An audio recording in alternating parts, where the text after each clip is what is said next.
Hi అండి, welcome to study with tricks. ఈ రోజు మనం డైలీ కరెంట్ అఫైర్స్ సిరీస్ లో భాగంగా 2 to 4 ఆగస్ట్ కరెంట్ అఫైర్స్ ని డిస్కస్ చేయబోతున్నాం. Who received the GP Birla memorial award in 2025 for contributions to Indian space programme including work on cryogenic propulsion and missions like Gaganyaan, Chandrayaan 3 and Aditya L1. 2025లో భారత అంతరిక్ష కార్యక్రమానికి చేసిన కృషికి గాను క్రయోజెనిక్ ప్రొపల్షన్ మరియు గగనయాన్, చంద్రయాన్ 3, ఆదిత్య L1 వంటి మిషన్లలో పాత్ర పోషించినందుకు జీపీ బిర్లా మెమోరియల్ అవార్డు అందుకున్న వ్యక్తి ఎవరు అంటే డాక్టర్ వి నారాయణన్. సో ఈయన ఇస్రో చైర్మన్. అంతేకాకుండా ఈ ప్రతిష్టాత్మక అవార్డును గతంలో లైఫ్ టైమ్ అచీవ్మెంట్ అవార్డ్ అని కూడా పిలువబడేది. సో ఈ అవార్డును జీపీ బిర్లా ఆర్కియలాజికల్, ఆస్ట్రానమికల్ మరియు సైంటిఫిక్ ఇన్స్టిట్యూట్ ద్వారా అందించడం జరిగింది.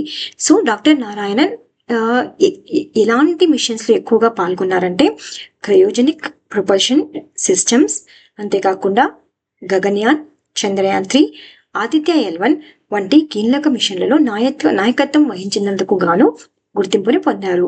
ఈ అవార్డు కార్యక్రమం ఎక్కడ జరిగింది అంటే హైదరాబాద్ లో జరగడం జరిగింది. సో ఎగ్జామ్ లో సింపుల్ గా జీపీ బిర్లా మెమోరియల్ అవార్డు ఎవరికి లభించింది అంటే డాక్టర్ వి నారాయణన్ గారికి. Which country unveiled Gajab fragmentation bomb in 2025 described as its most powerful non-nuclear bomb and compatible with F-16 and F-4 fighter jets. 2025లో గజబ్ ఫ్రాగ్మెంటేషన్ బాంబును విడుదల చేసిన దేశం ఏది? ఇది అత్యంత శక్తివంతమైన అణురహిత బాంబుగా పేర్కొనబడింది మరియు F-16, F-4 యుద్ధ విమానాలతో అనుకూలంగా ఉంటుంది. ఏ దేశం అండి అంటే టర్కీ దేశం. ఎప్పుడు 2025 జూలైలో టర్కీ గజబ్ ఫ్రాగ్మెంటేషన్ బాంబును విడుదల చేసింది. సో ఇది టర్కీ దేశంలోనే అత్యంత శక్తివంతమైనటువంటి అణురహిత బాంబ్ అన్నమాట, అంటే నాన్ న్యూక్లియర్ బాంబ్. సో ఏ యుద్ధ విమానాలలో ఇది అనుకూలంగా ఉంటుంది అంటే F-16 మరియు F-4 యుద్ధ విమానాలలో అనుకూలంగా ఉంటుంది మరియు భవిష్యత్తులో డ్రోన్లతో కూడా ప్రయోగించగలిగేటువంటి బాంబుగా వీరు చేసే అవకాశం ఉంది అన్నమాట. ఈ గజబ్నే కాకుండా టర్కీ NEB-2 గోస్ట్ హయాలెట్ అనే బంకర్ బ్లాస్టర్ బాంబును కూడా పరిచయం చేయడం జరిగింది. అంటే దీనిని టర్కీ అనేటువంటిది ఇంట్రడ్యూస్ చేయబోతోంది. సో టర్కీ అనేటువంటివి రెండు బాంబ్స్ ని ఇంట్రడ్యూస్ చేస్తోంది. ఒకటి వచ్చేసింది గజబ్ ఫ్రాగ్మెంటేషన్, సెకండ్ వచ్చేసింది NEB-2 గోస్ట్ హయాలెట్ అనేటువంటి దాన్ని. సో క్వశ్చన్ ఎలా అడగచ్చు అంటే ఇటీవల టర్కీ ఇంట్రడ్యూస్ చేసినటువంటి పరిచయం చేసినటువంటి బాంబు పేర్లు ఏమిటి అని అడిగారు అనుకోండి. ఒకటి వచ్చేసింది గజబ్ ఫ్రాగ్మెంటేషన్, సెకండ్ వచ్చేసి NEB-2 ghost. What is the name of the World Health Organization initiative launched to ensure access to affordable and quality eye care services by 2030, focusing on refractive errors and structured around 5 key areas like services, personal, education, caste and surveillance.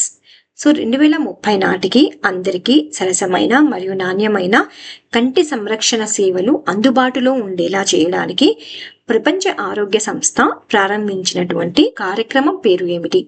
ఇది దృష్టి లోపాలకు అంటే refractive errors కు ప్రాధాన్యమిస్తూ సేవలు, సిబ్బంది, విద్య, ఖర్చు మరియు పర్యవేక్షణ అనే 5 ముఖ్యమైన అంశాలపై దృష్టి సారిస్తుంది. ఆన్సర్ వచ్చేసి గ్లోబల్ స్పెక్స్ 2030 అన్నమాట. సో ఇక్కడ 5 సర్వీసెస్ అన్నాం కదా. స్పెక్స్ అంటే ఎస్ అంటే సర్వీసెస్, పి అంటే పర్సనల్, ఈ అంటే ఎడ్యుకేషనల్, సి అంటే కాస్ట్, ఎస్ అంటే సర్వీలెన్స్. సో ఈ స్పెక్స్ లోనే మొత్తం వాళ్ళు డిఫైన్ చేయడం జరిగిందనమాట. ఈ గ్లోబల్ స్పెక్స్ 2030 అనే కార్యక్రమాన్ని ఎవరు ప్రారంభించారంటే WHO ప్రారంభించింది. సో ఎగ్జామ్ లో ఇలా కూడా అడగచ్చు. సో గ్లోబల్ స్పెక్స్ అనే కార్యక్రమాన్ని ఏ సంస్థ ప్రారంభించింది అని అడిగితే యూనిసెఫ్, యునైటెడ్ గ్లోబల్ జనరల్ అసెంబ్లీనా, డబ్ల్యూహెచ్ఓనా అని అడిగితే ఆన్సర్ ఇస్ డబ్ల్యూహెచ్ఓ. లక్ష్యాన్ని కూడా అడగచ్చు. ఎంత లక్ష్యం అంటే 2030 నాటికి అందరికీ సరసమైన నాణ్యమైన కంటి సంరక్షణ సేవలు అందించడమే ఈ కార్యక్రమం యొక్క ముఖ్యమైన లక్ష్యం అన్నమాట. ఇది ప్రపంచవ్యాప్తంగా దృష్టి లోపాలకు ప్రధాన కారణమైనటువంటి రిఫ్రాక్టివ్ ఎర్రర్స్ ను పరీక్షించడంపై దృష్టిని సారించింది. సో చెప్పుకున్నాం కదా, ఈ కార్యక్రమం అనేటువంటిది స్పెక్స్ అనేటువంటిది సంకేత పదం ద్వారా 5 ముఖ్యమైన అంశాలపై నిర్మించబడింది. Services, personal, education, cost, surveillance. So ఎప్పుడైనా సరే యుఎన్ అయినా సరే, లేకపోతే వరల్డ్ హెల్త్ ఆర్గనైజేషన్ అయినా సరే, ఇలాంటి ఇంటర్నేషనల్ ఆర్గనైజేషన్స్ ప్రారంభించినటువంటి కార్యక్రమాలు అనేటువంటివి చాలా ఇంపార్టెంట్ అండి ఎగ్జామ్స్ కి. Which airport was the first to implement India's One Airport, One Product initiative aimed at transforming regional airports into specialized exports hub? ప్రాంతీయ విమానాశ్రయాలను ప్రత్యేక ఎగుమతి కేంద్రాలుగా మార్చే లక్ష్యంతో ప్రారంభించిన ఒక విమానాశ్రయం, ఒక ఉత్పత్తి కార్యక్రమాన్ని మొదటగా అమలు చేసినటువంటి భారతీయ విమానాశ్రయం ఏది అంటే టిటికేరన్ విమానాశ్రయం. ఏ మినిస్ట్రీ అంటే భారత పౌర విమానయాన మంత్రిత్వ శాఖ, మినిస్ట్రీ ఆఫ్ సివిల్ ఏవియేషన్. ఏ కార్యక్రమాన్ని ప్రారంభించింది? ఒక విమానం, ఒక ఉత్పత్తి, వన్ ఎయిర్పోర్ట్, వన్ ప్రోడక్ట్. ఇది ఈ టిటిక్యూరన్ విమానాశ్రయం ఎక్కడుందంటే తమిళనాడులో ఉందన్నమాట. ఇది ప్రాంతీయ ఆర్థిక అభివృద్ధిని ప్రోత్సహించడానికి స్థానిక ఉత్పత్తులకు ఎగుమతి కేంద్రాలుగా విమానాశ్రయాలను అభివృద్ధి చేయడమే లక్ష్యంగా పెట్టుకుంది. సో ఈ కార్యక్రమం అనేటువంటిది ఒక జిల్లా ఒక ఉత్పత్తి ప్రోగ్రాం నుండి ప్రేరణ పొందింది. సో ఒక జిల్లా ఒక ఉత్పత్తి ప్రోగ్రామ్ ను ఎక్కడ మొదటి స్టార్ట్ చేశారంటే ఉత్తరప్రదేశ్ లో స్టార్ట్ చేశారు. So one airport one product ను మొదటగా అమలు చేసిన విమానాశ్రయంగా ఇది పేరు పొందింది. ఏది అంటే ట్యుటికోరన్ విమానాశ్రయం అనేటువంటిది. అయితే ఎయిర్పోర్ట్ అథారిటీ ఆఫ్ ఇండియా 150 విమానాశ్రయాలను ఆధునీకరించడంలో, ప్రత్యేక కార్గో టెర్మినల్స్ మరియు పాడైపోయిన వస్తువుల కోసం కోల్డ్ స్టోరేజ్ సదుపాయాలను ఏర్పాటు చేయడంలో కీలక పాత్ర పోషిస్తోంది. చాలా important question. Which is the first Harappan site discovered in the Thar desert region located in the Jaisalmer district of Rajasthan? Thar ఎడారిలో రాజస్థాన్లోని జైసల్మీర్ జిల్లాలో కనుగొనబడిన మొదటి హరప్పన్ స్థలం ఏది, ఆ సైట్ ఏది అంటే రతాదియా దేరి అన్నమాట. ఎక్కడ కనుగొన్నారు దీన్ని అంటే రాజస్థాన్లోని జైసల్మీర్ జిల్లాలో థార్ ఎడారిలో కనుగొనబడిన మొదటి హరప్పన్ స్థలంగా గుర్తించబడింది. ఈ కనుగొనబడిన స్థలం ఇండస్ లోయ నాగరికత యొక్క భౌగోళిక పరిధిని విస్తరించడంలో కీలకంగా ఉందన్నమాట. ఎందుకంటే ఇంతకు ముందు ఏమనుకునే వారంటే ఈ ఎడారి ప్రాంతాలు అనేటువంటివి నాగరికత పరిధిలోకి రావని భావించబడేది. అయితే ఈ కనుగొనబడే స్థలం అనేటువంటిది ఉత్తర రాజస్థాన్ అంటే కాళీబంగన్ వంటి మరియు గుజరాత్ మధ్య ఉన్నటువంటి పురాతత్వ అంతరంని పూరిస్తుంది. అంటే రాజస్థాన్ లోనూ ఉన్నారు, అదే విధంగా గుజరాత్ మధ్య కూడా వీళ్ళు నివసించారనమాట. ఇక్కడ ఏమేమి అంటే మట్టి కుండలు, షర్ట్ బ్లేడ్లు, టెర్రకోటా బ్యాంగిల్స్ మరియు గోడలు, కిల్ నిర్మాణాలు వంటి నిర్మాణ అవశేషాలు అనేటువంటివి ఎక్కడ కనుగొనబడ్డాయి. హిస్టరీ క్వశ్చన్ లో కనుక క్వశ్చన్ పిక్ చేయాలనుకుంటే ఇది పిక్ చేస్తాను, ఎందుకంటే ఇది రీసెంట్ గా డిస్కవర్ అయింది కాబట్టి. Under which article of the Indian Constitution has the Supreme Court ruled that the right to safe, well-maintained and motorable roads is an essential component of the fundamental right to life? భారత రాజ్యాంగంలోని ఏ article ప్రకారం supreme court సురక్షితమైన మరియు బాగా నిర్వహించబడిన మరియు ప్రయాణ యోగ్యమైన రహదారుల హక్కు జీవన హక్కులో భాగమని తీర్పు ఇచ్చింది? Very very important polity question అండి ఇది. ఈ ఆర్టికల్లో భాగంగా జీవించే హక్కు, right to life, article 21. So భారత సుప్రీంకోర్టు సురక్షితమైన బాగా నిర్వహించబడిన ప్రయాణ యోగ్యమైనటువంటి రహదారులు అనేటువంటిది ఆర్టికల్ 21 ప్రకారం జీవన హక్కులో భాగమని తీర్పు ఇవ్వడం జరిగింది అన్నమాట. ఈ తీర్పు ప్రజలకు సురక్షితమైన మరియు ఉపయోగకరమైన ప్రజా మౌలిక సదుపాయాలు అందించడానికి రాష్ట్రం అంటే ప్రతి స్టేట్ కూడా బాధ్యతను వహించాలి అని తీర్పునివ్వడం జరిగింది. సో ఏ బెంచ్ ఈ తీర్పుని వెలువరించాయి అంటే, ఈ బెంచ్ లో ఎవరున్నారు అంటే జేపీ పర్దివాలా మరియు ఆర్ మహదేవన్. సో వీరు అనేటువంటిది దీన్ని తీసుకురావడం జరిగింది, దీనిని తీర్పు ఇవ్వడం జరిగింది. దేనిని అంటే ప్రయాణయోగ్యమైనటువంటి రహదారుల హక్కు అనేటువంటిది జీవన హక్కులో భాగమని తీర్పు ఇవ్వడం జరిగింది. సో క్వశ్చన్ లో ఏ జడ్జెస్ బెంచ్ దీని తీర్పు ఇచ్చారు అని అడిగితే సో మీరు ఈ పేరు రాయాలి. ఏ పేర్లు అంటే పర్దీవాలా మహదేవన్. సో ముందు ఎగ్జామ్స్ లో ఆల్రెడీ అడిగారు, కొన్నిసార్లు జడ్జెస్ బెంచెస్ పేర్లు కూడా అడిగారు. సో కాబట్టి ఇది important. Which international body officially recognised the right to a clean, healthy and sustainable environment as a fundamental human right, following a request led by వనాతో and supported by over 130 nations. 130 దేశాల మద్దతుతో Vanuatu నేతృత్వంలో చేసిన అభ్యర్థనకు స్పందనగా శుభ్రమైన, ఆరోగ్యకరమైన మరియు స్థిరమైన పర్యావరణ హక్కును మానవ హక్కుగా గుర్తించిన అంతర్జాతీయ సంస్థ ఏది అంటే ఇంటర్నేషనల్ కోర్ట్ ఆఫ్ జస్టిస్, అంతర్జాతీయ న్యాయస్థానం అన్నమాట. ఈ అంతర్జాతీయ న్యాయస్థానం ఇది ఒక చరిత్రాత్మక సలహా అభిప్రాయాన్ని ఇచ్చింది. ఏమని ఇచ్చిందంటే శుభ్రమైన, ఆరోగ్యకరమైన మరియు స్థిరమైన పర్యావరణ హక్కు అనేటువంటిది ఒక మానవ హక్కుగా గుర్తించడం జరిగింది. ఈ అభిప్రాయంని ఐక్యరాజ్య సమితి జనరల్ అసెంబ్లీ అభ్యర్థనకు స్పందనగా వచ్చింది అన్నమాట. ఏ చిన్న ద్వీప దేశం దీనికి నేతృత్వం వహించింది అంటే వనౌతు. దీనిని 130కి పైగా దేశాలు ఈ కార్యక్రమాన్ని మద్దతు ఇవ్వడం జరిగింది. చాలా ఇంపార్టెంట్ అండి, ఇది ఒకసారి చూసుకోండి. Who has been appointed as the new director of the Vikram Sarabhai Space Center in Tirunanthapuram, Kerala, effective from August 1st, 2025. 2025 August 1 నుండి కేరళలోని తిరువనంతపురంలో విక్రమ్ సారాభాయ్ స్పేస్ సెంటర్ కొత్త డైరెక్టర్గా ఎవరు నియమించబడ్డారు అంటే డాక్టర్ ఏ రాజా రంజన్ అన్నమాట. సో దేనికి అంటే Vikram Sarabhai space centre director గా నియమించడం జరిగింది. ఈయన ఎవరి స్థానంలో పదవిని చేపట్టారు అంటే ఉన్నికృష్ణన్ నాయర్ స్థానంలో చేపట్టడం జరిగింది.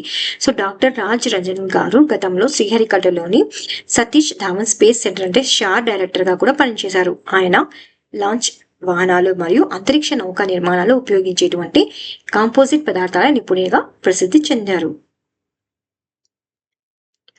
Who was appointed as the Prime Minister of Myanmar in the newly formed Union Government with his role starting on July 31st, 2025.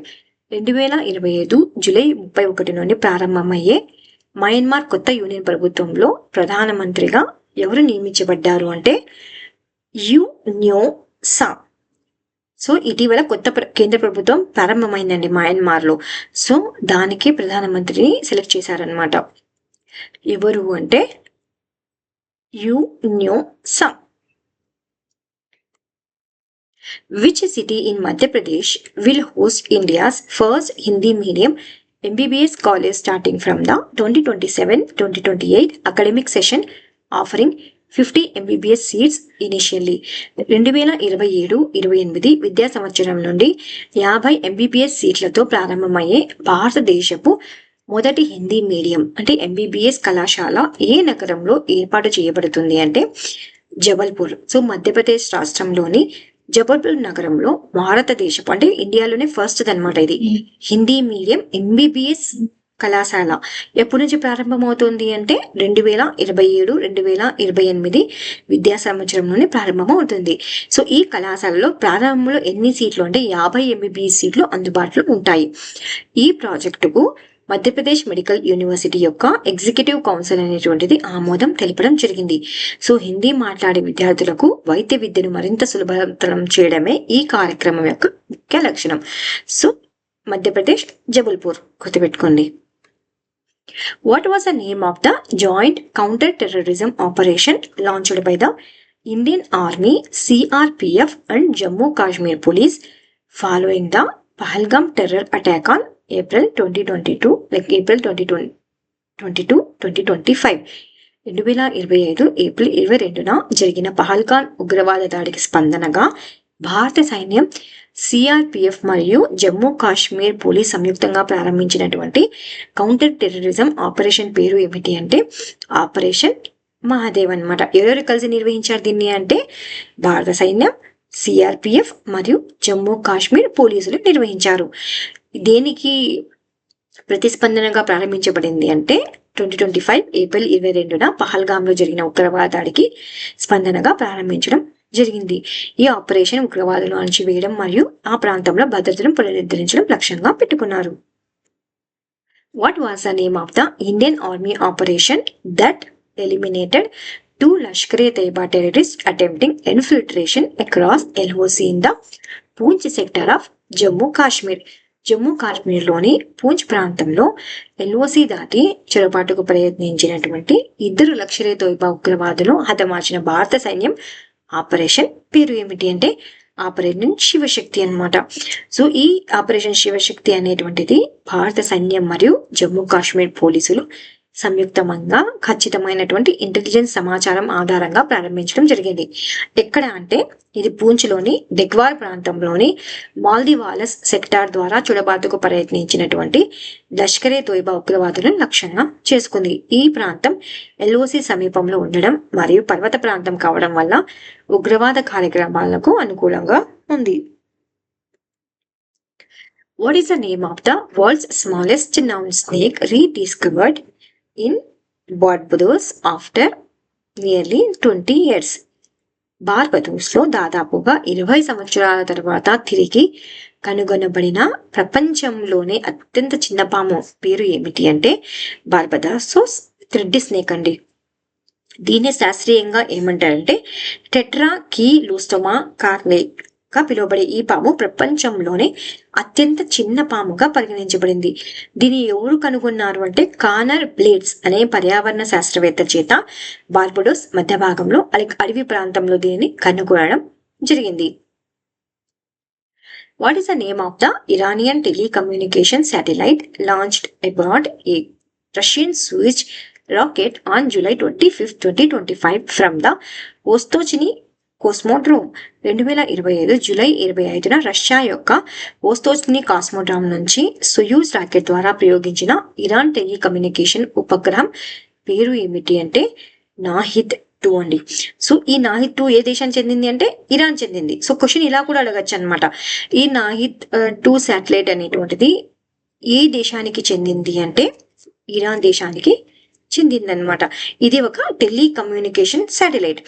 So నాహిద్-2 అనేది ఇరాన్ స్వదేశీయంగా నిర్మించినటువంటి టెలికమ్యూనికేషన్ శాటిలైట్ ఉపగ్రహం. ఇది 2025 జూలై 25న రష్యా యొక్క సోయూజ్ రాకెట్ ద్వారా వోస్తోచ్నీ కాస్మోడ్రోమ్ నుండి ప్రయోగించడం జరిగింది. ఇది బహుళ ఉపగ్రహ మిషన్ లో భాగంగా ప్రయోగించబడింది. ఎందుకంటే ఇందులో రష్యా యొక్క 2 ఉపగ్రహాలు మరియు ఇతర దేశాల నుండి 18 ఉపగ్రహాలు ఉన్నాయి. నాహిద్-2 బరువు సుమారు ఎన్ని కిలోలు ఉందంటే 110 కిలోలు మరియు ఇది 500 కిలోమీటర్లలో ఎర్త్ ఆర్బిట్ లో 5 సంవత్సరాల మిషన్ కోసం రూపొందించడం జరిగింది. What is the name of the Indian Army exercise conducted in East Sikkim to test advanced surveillance system and AI integration?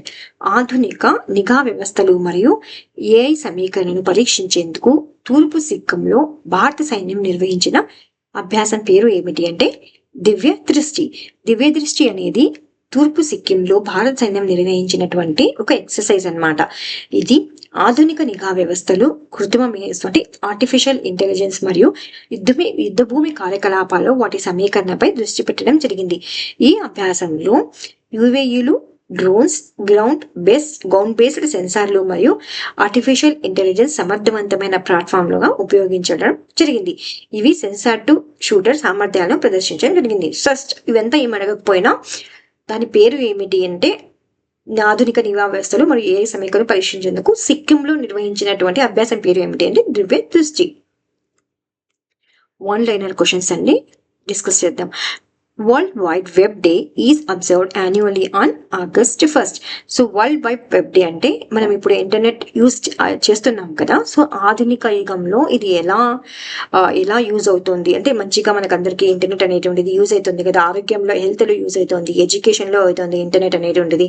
So దానికోసం దాన్ని స్మరించుకుంటూ ఇంటర్నెట్ ఎలా మార్పు చెందుతోంది, ఎలా హెల్ప్ అవుతుంది దాన్ని గుర్తు చేసుకుంటూ వరల్డ్ వైడ్ వెబ్ డే అనేటువంటిది మనము 1st Augustన జరుపుకుంటున్నాం. దీని థీమ్ ఏంటి అంటే bridge the digital divide so that every one regardless of Geography or income can access the web అనమాట. అంతేకాకుండా 1st ఆగస్టున ఇంకా ఏం జరుపుకుంటామంటే నేషనల్ మౌంటైన్ క్లైంబింగ్ డే కూడా జరుపుకుంటాం అనమాట. ఎందుకు ఈ నేషనల్ మౌంటైన్ క్లైంబింగ్ డే అంటే ఎవరి పేరు మీద అంటే ఇద్దరు యంగ్ క్లైంబర్స్ పేరు మీద మనం జరుపుకోవడం జరుగుతుంది. వీరు ఏం చేశారంటే 46 హై పీక్స్ ఆఫ్ అడినోడాక్ మౌంటైన్స్ ని క్లైమ్ చేశారనమాట. సో వారు క్లైమ్ చేసిన దాన్ని గుర్తు చేసుకుంటూ August 1st national mountain climbing day జరుపుకోవడం జరుగుతుంది. అంతేకాకుండా August 1st world lung cancer day కూడా జరుపుకోవడం జరుగుతుంది. సో ఈ వరల్డ్ లంగ్ క్యాన్సర్ డేని ఫస్ట్ గా మనం ఎప్పుడు జరుపుకున్నామంటే 2012లో జరుపుకోవడం జరిగింది. సో ఆగస్టు 1st 3 డేస్లు ఉన్నాయి. ఒకటి world web day, second national mountain climbing day, third world lung cancer day. The national legal services authority launched the Veer Parivar Sahayata Yojana. ఇది ఒక యోజన అంటే కార్యక్రమం అన్నమాట. ఏ కార్యక్రమం అంటే వీర్ అంటే వీరులు అని వస్తుంది కదా, అంటే సైన్యం. వీర్ పరివార్ సహాయత యోజన ఈ national wide legal aid scheme అన్నమాట. సో ఇది ఒక న్యాయ సహాయ పథకం. ఎవరికి అంటే సోల్జర్స్ కు, అదే విధంగా వెటర్నర్స్ కు, మరియు వారిపై ఆధారపడినటువంటి పేరెంట్స్ అయినా సరే, వైఫ్స్ అయినా సరే, వారికి ఇచ్చేటువంటి ఒక న్యాయ సహాయ పథకం. ఎవరు స్టార్ట్ చేశారంటే నల్సా స్టార్ట్ చేయడం జరిగింది. దాని పేరే వీర్ Parivar Sahayata Yojana. Anuradha Thakur appointed as RBI director, replacing Ajay Seth, who is now IRDAI chairman. So Anuradha Thakur అనే ఆమె RBI డైరెక్టర్ గా నియమించబడడం జరిగింది. ఆమె ఎవరి ప్లేస్ లో వచ్చిందంటే అజయ్ సేత్ ప్లేస్ లో వచ్చింది. ఇప్పుడు అజయ్ సేత్ దేనిగా చైర్మన్ గా ఉన్నారంటే ఇన్సూరెన్స్ చైర్మన్ గా ఉన్నారు, IRDAI చైర్మన్ గా ఉన్నారనమాట. Divya Deshmukh became the first Indian woman to win the 5 Women's World Cup title after defeating fellow Indian Koneru Hampi in the final. So Divya Deshmukh అనేటువంటి ఆమె ఫస్ట్ అనమాట, ఇండియాలోనే ఫస్ట్ ఉమెన్. ఆమె భారతదేశంలోనే ఫస్ట్ ఉమెన్. దేన్ని గెలవడంలో అంటే 5 ఉమెన్స్ వరల్డ్ కప్. ఇది ఒక చెస్ అనమాట. 5 ఉమెన్స్ వరల్డ్ కప్ టైటిల్ ని ఎవరిని డిఫీట్ చేశారు, ఆమె ఎవరి మీద గెలిచారు అంటే కోనేరు హంపి గారి మీద గెలవడం జరిగింది. ఇది ఎక్కడ జరిగింది ఈవెంట్ అంటే బతూమి, జార్జియాలో జరగడం జరిగింది. సో దివ్యా దేశ్ముఖ్ ఇంపార్టెంట్ అండి. The army hospital research and referral New Delhi hosted the first ever armed forces national conference shape 2025 అనేటువంటి కాన్ఫరెన్స్ సదస్సును ఎవరు నిర్వహించారు అంటే the army hospital research and referral వారు AHRR అనేటువంటి వారు నిర్వహించడం జరిగింది. సస్టైనబుల్ హాస్పిటల్ ఆర్కిటెక్చర్ అంటే హాస్పిటల్ యొక్క ప్రణాళిక అంటే ప్లాన్ అయినా కానీ, వారి యొక్క ఆర్కిటెక్చర్ అయినా కానీ, వాళ్ళ యొక్క మౌలిక ఇన్ఫ్రాస్ట్రక్చర్ అయినా కానీ, ఎక్విప్మెంట్ అయినా కానీ, వాటిపై ఒక సదస్సును నిర్వహించడం జరిగింది. ఎవరు నిర్వహించారంటే దాని పేరే షేప్ 2025 ఆర్మీ హాస్పిటల్ రీసెర్చ్ వారు ఎప్పుడు నిర్వహించారంటే జూలై 26 మరియు 27 నిర్వహించడం జరిగింది. రెమోనా ఎవెట్టే పెరేరియా, ఏ 20-year-old Catholic student from Mangalore, created history by performing Bharatanatyam for 170 hours, entering the Golden Book of World Records. రెమోనా ఎవెట్టే పెరేరియా అనే ఆమె మ్యాంగ్లూర్ చెందిందని, ఆమెకి 20 years అనమాట. ఆమె ఏం చేసిందంటే హిస్టరీని క్రియేట్ చేసింది. ఎందుకులో అంటే భరతనాట్యంను 170 hours కంటిన్యూస్గా ఆమె పర్ఫామ్ చేసి గోల్డెన్ బుక్ ఆఫ్ వరల్డ్ రికార్డ్స్లో పేరును నమోదు చేసుకుంది. Indian Railways has launched Kavach 4.0 on the Mathura Kota section of the Delhi-Mumbai corridor. Kavach 4.0 is an automatic train protection system developed by Indians Research and Design and Standard Organization. So, Indian railways Kavach 4.0ను ఎక్కడ introduce చేశారంటే మధుర కోట ఆ వెళ్లే మార్గంలో introduce చేయడం జరిగింది. So already చాలా exams లో ఈ కవచ్ 4.0ను ఎవరు అభివృద్ధి చేశారని చాలా ఎగ్జామ్స్ లో ఆల్రెడీ అడిగారండి. ఎవరు అభివృద్ధి చేశారంటే research design and standard organisation వారు అభివృద్ధి చేయడం జరిగింది. చాలా important.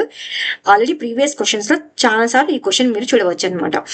It is design to enhance the railway safety. So collisions జరగకుండా రైల్వే సేఫ్టీ కోసం కవచ్ 4ను ఇంట్రడ్యూస్ చేయడం జరిగింది. ఎవరు డెవలప్ చేశారంటే RDSO, research design and standard organisation. July 30th 2025 ఎక్కడ మ్యాగ్నిట్యూడ్ 8.8 భూకంపం సంభవించగా ఎలాంటి ప్రాంతాలు సునామీ ప్రభావాన్ని అనుభవించాయి?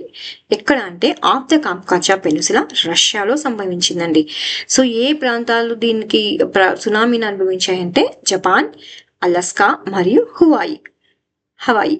భాష మరియు సాంస్కృతిక వైవిధ్యాన్ని ప్రతిబింబించేలా లాటిన్ అమెరికా దేశాలు అభివృద్ధి చేస్తున్నటువంటి ఆర్టిఫిషియల్ ఇంటెలిజెన్స్ భాషా మోడల్ పేరు ఏమిటి అంటే లాటమ్ జీపీటీ. పూణేలోని రాజీవ్ గాంధీ జువాలజికల్ పార్క్లో 16 జింకల మరణానికి కారణమైనటువంటి వ్యాధి పేరు ఏమిటి అంటే ఫుడ్ అండ్ మౌత్ డిసీజ్. ఇలా కాకుండా 16 జింకలు ఏ పార్క్లో మరణించాయి అని అడిగిన answer Rajiv Gandhi zoological park. NVS-03, NVS-04 మరియు NVS-05 అనే ఉపగ్రహాల ద్వారా ఇస్రో బలోపేతం చేస్తున్న భారత ప్రాంతీయ నావిగేషన్ వ్యవస్థ పేరు ఏమిటి అంటే నావిక్. యుద్ధ రంగాలలో డ్రోన్ సాంకేతికతలను ప్రదర్శించేందుకు అరుణాచల్ ప్రదేశ్లో భారత సైన్యం నిర్వహించినటువంటి విన్యాసం పేరు ఏమిటి అంటే డ్రోన్ ప్రహార్. 2025 ఆగస్టు 1 నుండి భారత ఎగుమతులపై యుఎస్ అధ్యక్షుడు డొనాల్డ్ ట్రంప్ ప్రకటించిన టారిఫ్ ఎంత పర్సెంట్ అంటే 25%. Union ministry of road transport and highways ఆమోదించిన ఆర్టిఫిషియల్ ఇంటెలిజెన్స్ ఆధారిత రోడ్డు భద్రతా పైలట్ ప్రాజెక్ట్ను ప్రారంభించిన మొదటి భారతీయ రాష్ట్రం ఏది అంటే ఉత్తరప్రదేశ్ అండి. అంతర్జాతీయ ద్రవ్యనిధి ప్రకారం భారతదేశం కోసం 2026కు సవరిస్తున్న జీడిపి వృద్ధి అంచనా ఏమిటి అంటే 6.4%.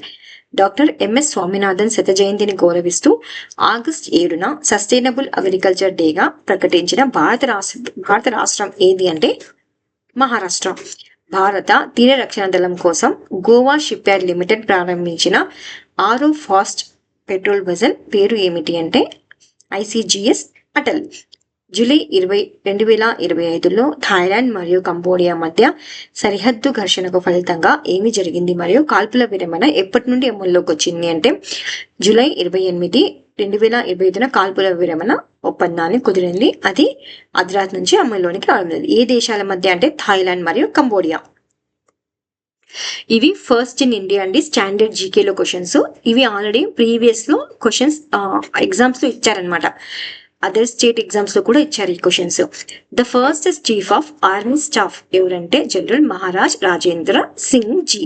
The first education minister Abdul Kalam Azad గారు. The first field marshal of India SHF Manik Shah. The first Governor General of Free India, Lord Mountbatten. The first Home Minister of India, Sardar Vallabhbhai Patel. The first Indian Air Chief Marshal S. Mukherjee. The first Indian Commander-in-Chief of India, General Cariappa. The first Indian Member of Viceroy Executive Council, S.P. Sinha.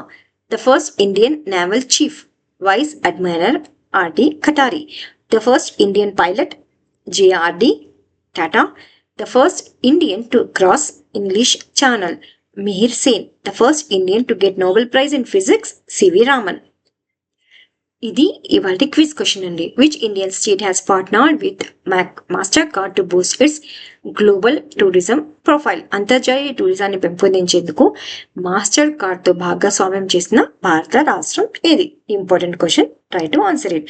Already మనం మొన్నటి current affairs discuss చేస్తాం. తెలియకపోతే అక్కడ ఒకసారి refer చేసి ఇక్కడ answer ని ఇవ్వడానికి ట్రై చేయండి. Please like, share and subscribe. Thank you so much for watching study with tricks.